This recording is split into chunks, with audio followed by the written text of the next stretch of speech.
Hello साथियों, स्वागत करते हैं हम अपने यूट्यूब चैनल एजुकेशन भारत में। तो आज हम लेकर आए यूपी प्लस कांस्टेबल का एक मॉडल प्रैक्टिस सेट, जो कि ब्रह्मास्त्र जो बैच चल रहा है उसका पहला प्रैक्टिस सेट रहेगा जीके का, जीके और जीएस का। ठीक है, तो चलिए देखते हैं आपका समय बर्बाद न करते हुए पहला क्वेश्चन दिया गया है। इनमें से किसे एक अनिवासी प्रत्यक्ष निवेश उद्यम में एक निवासी प्रत्यक्ष निवेशक द्वारा निवेश कहा जाता है? तो इस प्रश्न का सही उत्तर क्या हो जाएगा? आपको मैं 5 सेकंड का टाइम देता हूँ, 5 सेकंड में आप लोग इसका आंसर दीजिएगा। तो इस प्रश्न का सही आंसर हो जाएगा, पहला ऑप्शन है हेज फंड निवेश, वास्तविक निवेश। तीसरा ऑप्शन है जावक निवेश। चौथा ऑप्शन है स्वामित्व निवेश। तो इस प्रश्न का सही आंसर हो जाएगा option number 3 is the correct answer, जावक निवेश। क्या कहा जाता? अनिवासी प्रत्यक्ष निवेश उद्यम में से एक निवासी प्रत्यक्ष निवेशक के रूप में जो निवेश किया जाता है उसे जावक निवेश कहा जाता है। अगला प्रश्न संख्या है 2। लिखा है भारत में निर्देशी नियोजन यानी कि इंडिकेटिव प्लानिंग किस पंचवर्षीय योजना में अपनाया गया था? तो इंडिकेटिव प्लानिंग जो है वो किस पंचवर्षीय योजना में अपनाया गया था? तो ये अपनाया गया था आपका अष्टम पंचवर्षीय योजना में। तो option number 4 is the correct answer. अगला प्रश्न, निम्नलिखित में से कौन सी घटना वायसराय लॉर्ड लिटन के समय काल की नहीं मानी जाती है? तो लॉर्ड लिटन के समय कार्यकाल की कौन सी घटना नहीं मानी जाती है? तो बर्मा युद्ध जो है वो लॉर्ड लिटन के कार्यकाल का नहीं माना जाता है। अगला प्रश्न, निम्न में से कौन सा युग्म सुमेलित नहीं है? पहला ऑप्शन है मुंडा विद्रोह 1899, दूसरा ऑप्शन है बेल्लोर विद्रोह 1806, तीसरा ऑप्शन है संथाल विद्रोह 1855, जबकि चौथा ऑप्शन है चुहार विद्रोह 1857। जो कि चुहार विद्रोह है ये आपका गलत माना जाएगा, क्योंकि मुंडा विद्रोह 1899 में हुआ था और बेल्लोर विद्रोह 1806 ईस्वी में, जबकि संथाल विद्रोह 1855 ईस्वी में हुआ था। तो option number 4 is the correct answer, ये आपका सुमेलित नहीं है। नेक्स्ट लिखा है फोसा मैग्ना एक है। तो फोसा मैग्ना क्या है एक? तो देखते हैं इस प्रश्न का सही आंसर। तो फोसा मैग्ना क्या है? पहला ऑप्शन है ज्वालामुखी, दूसरा ऑप्शन है बी आकार की घाटी, तीसरा ऑप्शन है दरारी निम्न भूमि, चौथा ऑप्शन है दरारी घाटी। तो इस प्रश्न का सही उत्तर हो जाएगा दरारी निम्न भूमि। Option number C is the correct answer. अगला प्रश्न, नंदी पहाड़ियाँ कहाँ स्थित हैं? तो नंदी की पहाड़ियाँ कहाँ पर स्थित हैं? ऑप्शन नंबर ए बिहार, दूसरा ऑप्शन है गुजरात, तीसरा ऑप्शन है कर्नाटक, चौथा ऑप्शन है आपका राजस्थान। तो इस प्रश्न का सही उत्तर हो जाएगा कर्नाटक। नंदी की जो पहाड़ियाँ हैं वो कर्नाटक राज्य में स्थित है। मैं तेज़ी से इसलिए पढ़ा रहा हूँ क्योंकि एग्ज़ाम नज़दीक आ रहा, तो मुझे ज़्यादा से ज़्यादा प्रैक्टिस सेट आपको कराने हैं। तो आप लोग भी, क्योंकि प्रैक्टिस का समय आप पढ़ने का वैसा तो टाइम रह नहीं गया, तो प्रैक्टिस जितनी ज़्यादा प्रैक्टिस करेंगे आपका सिलेक्शन श्योर है। चलिए देखते हैं question number next. Question number है 7। निम्नलिखित में से कौन गज़ल गायकी से संबंधित नहीं है? कौन सा गज़ल जो है गायकी से संबंधित नहीं है? ऑप्शन नंबर एक दिया गया बेगम अख्तर, ऑप्शन नंबर 2 दिया गया मल्लिका पुखराज, ऑप्शन नंबर 3 दिया गया है पिनाज मसानी, ऑप्शन नंबर 4 दिया गया हरिभाई वराडकर। तो इस प्रश्न का सही उत्तर हो जाएगा कौन सा? Option number 4 is the correct answer, यानी कि आपका आंसर हो जाएगा हरिभाई वराडकर। ठीक है, अगला प्रश्न, क्वेश्चन नंबर है 8। दास वंश की स्थापना किसने की? दास वंश को ही हम गुलाब वंश कहते हैं। तो गुलाम वंश की स्थापना पहला ऑप्शन दिया है नसरुद्दीन महमूद, दूसरा ऑप्शन है रजिया सुल्तान, इसके बाद तीसरा ऑप्शन आपका दिया गया है कुतुबुद्दीन ऐबक, चौथा ऑप्शन है गयासुद्दीन तुगलक। तो गुलाम वंश, या फिर आप जानते हो इसको गुलाम वंश या दास वंश या ममलूक वंश, इन सबका एक ही नाम है। तो इस प्रश्न का सही हो जाएगा कुतुबुद्दीन ऐबक। तो option number 3 is the correct answer. अगला प्रश्न, क्वेश्चन नंबर है 9। निम्नलिखित में से कौन भारत में केंद्र राज्य संबंधों से संबंधित नहीं है? तो कौन सा ऐसा है जो भारत में केंद्र राज्य संबंधों से संबंधित नहीं है? तो इसका आंसर हो जाएगा कोठारी आयोग। कौन सा आंसर? कोठारी आयोग जो है वो केंद्र राज्य संबंधों से संबंधित नहीं है। Option number 4 is the correct answer. Question number देखिए 10। किसी तत्व का तुल्यांकी भार तथा संयोजकता का गुणनफल ... के बराबर होता है। तो ये आपका एक केमिस्ट्री का क्वेश्चन दिया गया है, तो बहुत आसान है। तो किसी तत्व का जब तुल्यांकी भार तथा संयोजकता का गुणनफल किया जाता है, यानी कि तुल्यांकी भार तथा संयोजकता का जब भी मल्टीप्लाई किया जाएगा तो इक्वल टू आ जाएगा आपका परमाणु भार के। तो option number 3 is the correct answer. Question number देखिएगा 11। बेहतरीन प्रश्न है, बहुत ज़्यादा पूछा जाता है। क्या है? प्लास्टर ऑफ पेरिस जल के साथ मिलाने पर जिप्सम बन जाता है। पहला वो दिया गया, इसमें कथन दिए गए, फिर उसमें से आंसर सेटिस्फाइड करना है और सिलेक्ट करना है। जल के साथ मिलाने पर जिप्सम बन जाता है, ये बिल्कुल सही बात है। प्लास्टर ऑफ पेरिस को अगर हम जल के साथ मिला देंगे तो वो जिप्सम तैयार करता है। सबसे पहले तो हमें पता होना चाहिए प्लास्टर ऑफ पेरिस का फॉर्मूला। तो प्लास्टर ऑफ पेरिस का फॉर्मूला क्या होता है? CaSO4 into half H2O। क्या होता है? CaSO4 into half H2O। तो इस तरीके से अब यहाँ देखो दूसरा ऑप्शन दिया CaSO4 इंटू 2H2O। तो क्या प्लास्टर ऑफ पेरिस है? गलत है, तो ये तो है नहीं।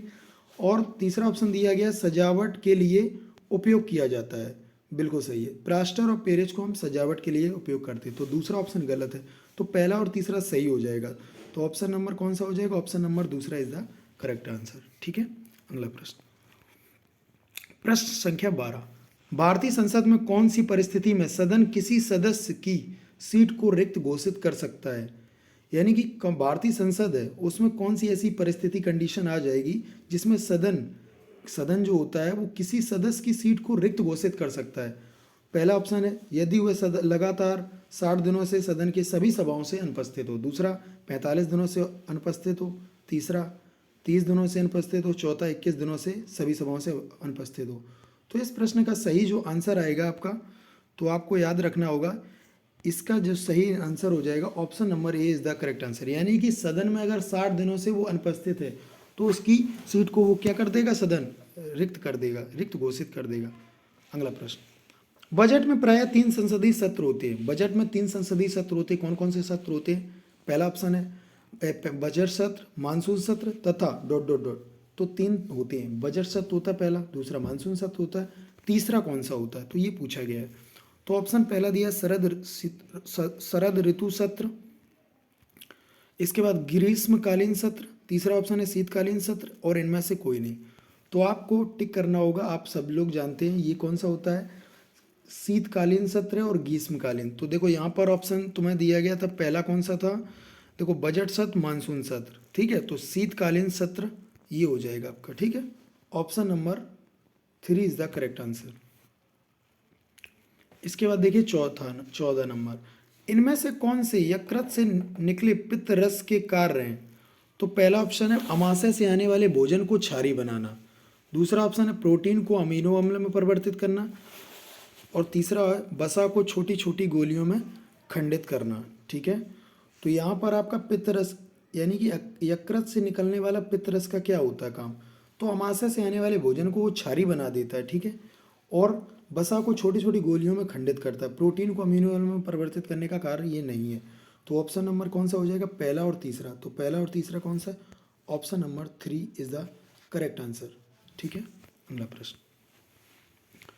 चमगादड़ के पंख तथा पक्षी के पंख कैसे होते हैं?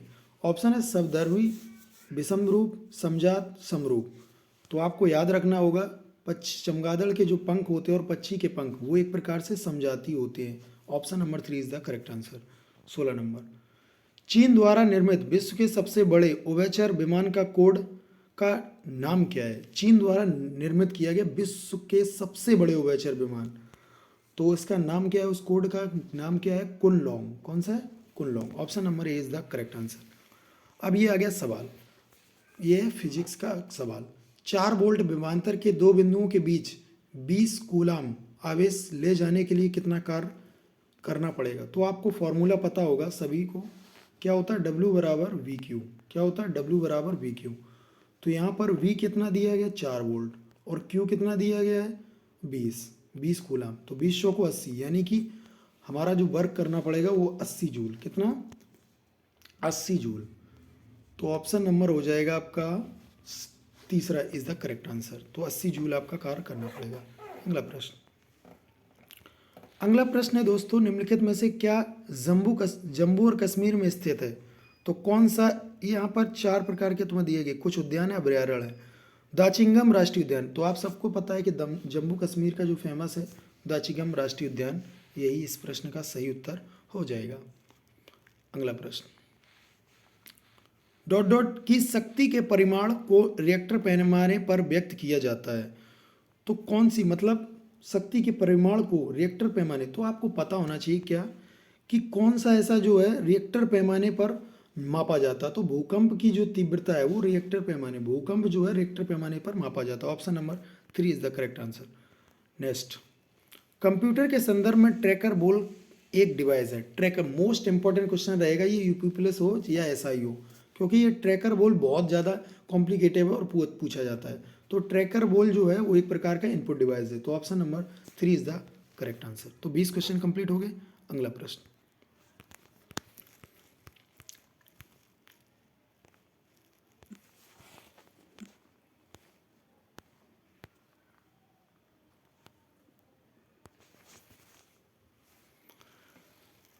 देखिए साथियों, अब आता है क्वेश्चन नंबर 21।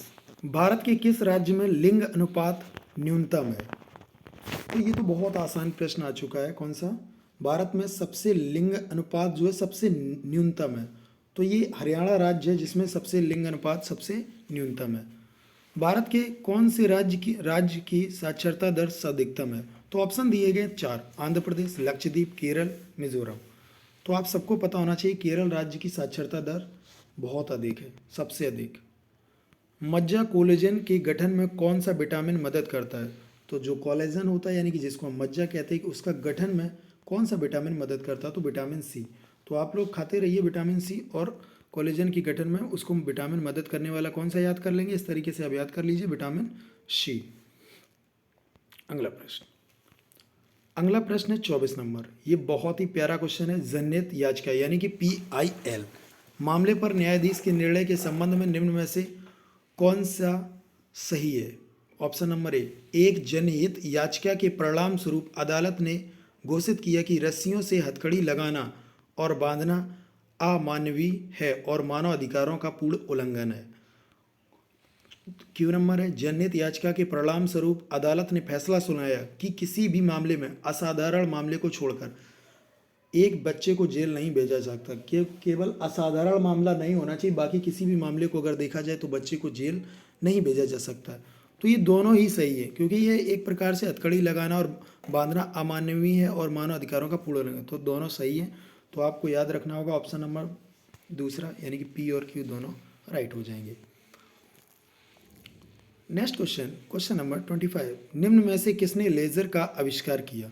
तो लेज़र का आविष्कार करने वाले जो भी वैज्ञानिक हैं वो हमारे हैं Theodore Maiman. Theodore Maiman, option number A is the correct answer. हर वर्ष अंतर्राष्ट्रीय महिला दिवस किस दिन मनाया जाता है? तो ये भी बेहतरीन प्रश्न है। तो ये आपको याद रखना होगा, हर वर्ष अंतर्राष्ट्रीय महिला दिवस किस दिन मनाया जाता है, यानी कि 8 मार्च। 8 मार्च याद रखेंगे। 27 नंबर, निम्न में से कौन सा एक प्राचीन बौद्ध ग्रंथ है? तो प्राचीन बौद्ध ग्रंथ कौन सा है? पहला रघुवंशम, ये तो आप जानते हो कालिदास की रचना है। अभिधर्म कोश, विष्णु पुराण, ऋतु संहार।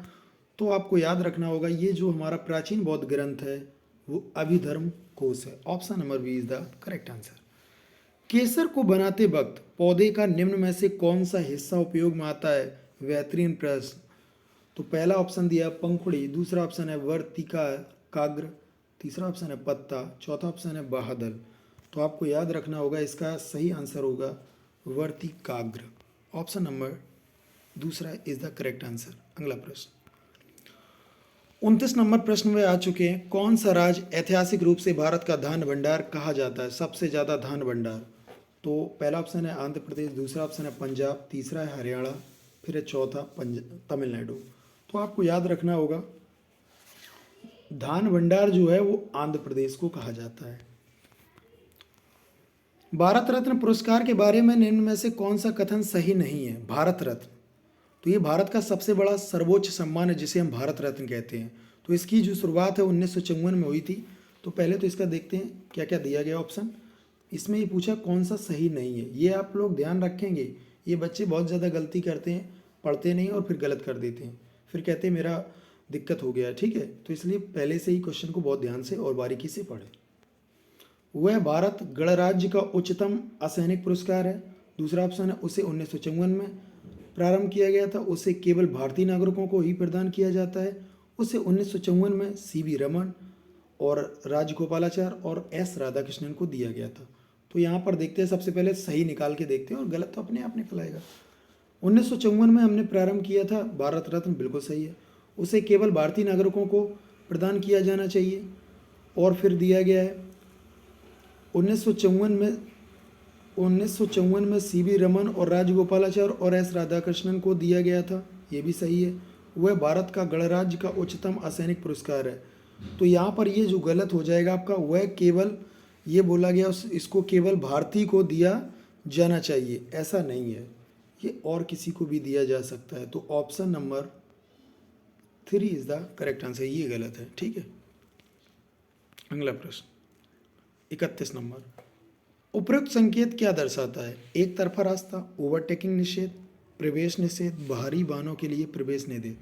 तो ये आपका, ये देखो दिखाई दे रहा है, ये तीर ऐसे गया और फिर ऐसे घूम के, तो इसका मतलब है आपको ओवरटेक निषेध, ओवरटेक नहीं करना है।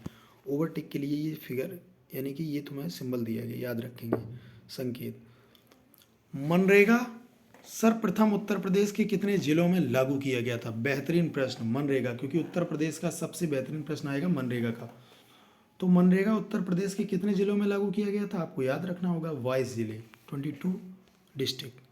उत्तर प्रदेश में चकबंदी योजना कब प्रारंभ हुई? तो याद कैसे रखेंगे, चकबंदी कब हुई थी? जैसे ही भारत रत्न शुरू हुआ, चकबंदी योजना शुरू हो गई। तो आपको याद रखना होगा 1954 ईस्वी में उत्तर प्रदेश में चकबंदी योजना 1954 ईस्वी में शुरू हुई थी। नेक्स्ट प्रश्न, धर्मवीर भारती पुरस्कार का संबंध किस क्षेत्र से है? तो धर्मवीर भारती, पहला ऑप्शन है शिक्षा, दूसरा ऑप्शन है पत्रकारिता, तीसरा है साहित्य, चौथा है संगीत। तो आपको याद रखना होगा ये हो जाएगा आपका पत्रकारिता से। धर्मवीर भारती का पुरस्कार संबंध है पत्रकारिता से। कासगंज को किस जिले से अलग करके जिला बनाया गया था? तो कासगंज को एटा जिले से अलग करके बनाया गया था। उत्तर प्रदेश का 18वां मंडल कौन सा है? तो उत्तर प्रदेश का 18वां मंडल आगरा, अलीगढ़, सहारनपुर, मेरठ। तो इस प्रश्न का सही आंसर हो जाएगा अलीगढ़, जो है 18वां मंडल है। राज्य का प्रथम गंगा हेरिटेज जोन कहाँ बनाया गया है? तो राज्य का प्रथम गंगा हेरिटेज जोन, वैसे तो ये इसमें कन्फ्यूज़न है, वैसे मुझे जो समझ में आ रहा है वो कानपुर बनाया गया। बाकी आपको अगर ये कन्फ्यूज लगता है तो आप कमेंट बॉक्स में बता सकते हैं। वैसे इसको याद कर लीजिए, कानपुर। राज्य का प्रथम गंगा हेरिटेज जोन कहाँ बनाया गया? तो कानपुर में। ठीक है, अगला प्रश्न और इस सेट का लास्ट प्रश्न, क्योंकि हम जीके जीएस का ही सेट लेकर आए, एक सेट आपका हिंदी के लेके आएंगे। इस तरीके से हम आपकी तैयारी में 4 चांद लगा देंगे। और आप लोग अगर वास्तविकता में एक डेडिकेटेड तरीके से इसको देखते रहेंगे तो क्वेश्चन यहीं से आएंगे, बाकी कहीं से नहीं आने। ठीक है, उत्तर प्रदेश का प्रथम खेल गांव की स्थापना की गई थी। प्रथम खेल गांव, तो खेलना कहाँ है? आगरा जाके खेलेंगे। तो option number A is the correct answer. तो आगरा में प्रथम खेल गांव की स्थापना की गई। तो प्यारे मित्रों, इस तरीके से मैंने जीके के और जीके जीएस के 38 क्वेश्चन कंप्लीट कर दिए, जो कि आपके यूपी पुलिस कांस्टेबल के लिए बेहद इंपॉर्टेंट प्रश्न थे। तो इसी तरीके से आप चैनल पर हमारे जुड़े रहिए और लोगों को ज़्यादा से ज़्यादा शेयर कीजिए। और मेरा विश्वास जीतने का मतलब, मैं भी चाहता हूं कि हम भी एक बेहतरीन तरीके से आपको कंटेंट उपलब्ध कराएं। और आप लोगों का अगर प्यार यूं ही बना रहा है तो एक दिन बहुत ही अच्छे से अच्छा कंटेंट आपको मिलेगा और एग्ज़ाम को फोड़ के ही आएंगे आप। Thank you so much.